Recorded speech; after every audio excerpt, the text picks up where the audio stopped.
While addressing delegations in Davos earlier today, German Chancellor Friedrich Merz welcomed Donald Trump's decision to back away from threats to seize Greenland by force. Merz's speech came a day after the U.S. president made his apparent climb down from taking Greenland. Trump also dropped his threat of new tariffs on any European country that opposed his plan to annex the Arctic territory. But he did say the U.S. is working on a potential Greenland deal following talks with NATO chief Mark Rutte. Germany's Merz warned Europe would respond if tariffs were put on back. I welcome President Trump's remarks from last night. This is the right way to go. This is the right way because any threat to acquire European territory by force would be unacceptable. And, ladies and gentlemen, new tariffs would also undermine the foundations of transatlantic relations.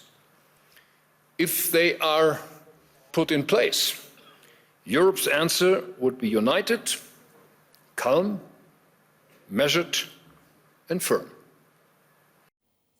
Let's bring in our Europe business and economics correspondent, Marie Zina. She is in Davos. Marie, how was the German Chancellor's speech received by the audience there? Well, the speech comes at a time where the temperature here has dropped quite a bit. People are feeling more relaxed since Donald Trump's speech yesterday and since the Greenland crisis has calmed down somewhat. At the same time, Friedrich Merz's speech here has been perceived as quite gloomy, but also level-headed. Friedrich Merz stressed that we are entering a new era of great power politics, and he also warned about the dangers that come along with that, referencing Germany in the 20th century. But it wasn't all doom and gloom, because Friedrich Merz says that Europe has the power to shape this world order, and Europe has the power to shape it by taking care of its own defense, by stepping up its game there, and by stepping up its game economically and dealing with the United States on eye level. So that was the main message here, which was actually very similar to the message of European Commission President Ursula von der Leyen on Tuesday here, who also stressed the importance of an independent, of a strong Europe. At the same time, business leaders here will be happy to hear that Friedrich Merz stressed so much the importance of making Europe and Germany a friendlier place for business by reducing bureaucracy, regulation, and taxation. That's Marie Zina in Davos, Switzerland. Thanks so much. And our political correspondent Hans Brandt joins me in the studio. Hans, what did you make of Chancellor Merz's speech?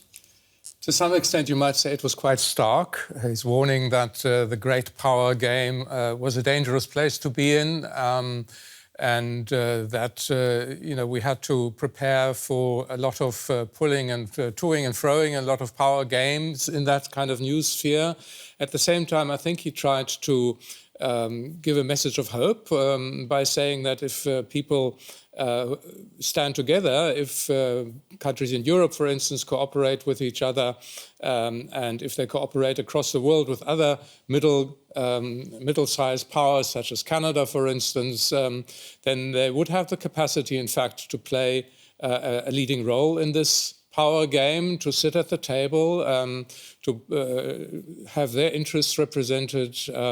So both a stark look at reality, but at the same time a look forward to cooperation across the world in order to protect the interests of middle-sized powers.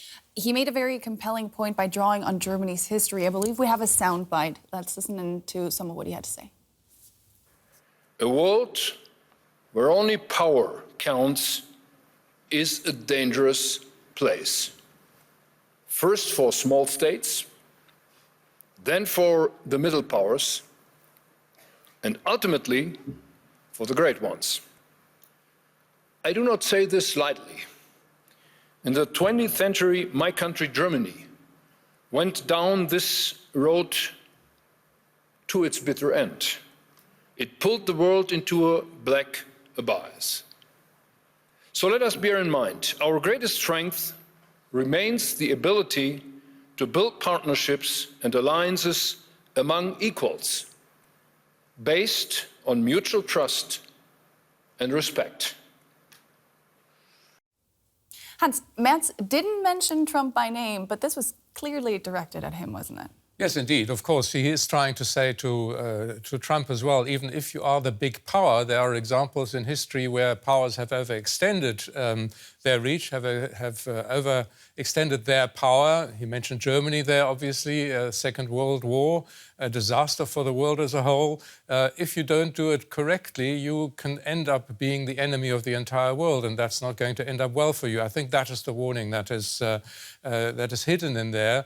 But at the same time, I think, again, he is saying that if we cooperate, if we continue dialogue, if we cooperate also between middle powers such as Germany and the European Union and the United States, that is to everyone's benefit. So his idea that one should stand up as the European Union, one should stand up as Germany or France or Canada against the pressure, against the power play from the United States, doesn't necessarily mean that it's going to be confrontational forever. There are ways to find common ground, to find cooperation, but at the same time, I think he's pleading very strongly for middle powers, for the European Union, to stand up for their own interests. Yeah, he said that the world had entered a time of great power politics. Where does he see the European Union's role specifically in that new scenario? Well, he had several points where the European Union had to act very quickly. The first one is security, spend a lot more money, which it already is doing, on defense in order to become more independent in its own defense from the United States.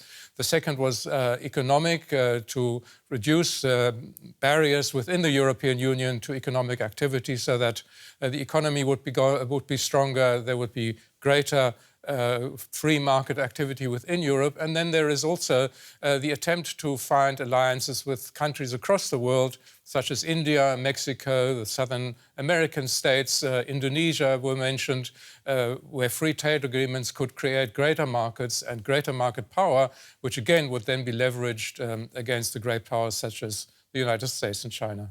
DW political correspondent Hans Brandt, thank you so much for coming on to the show today.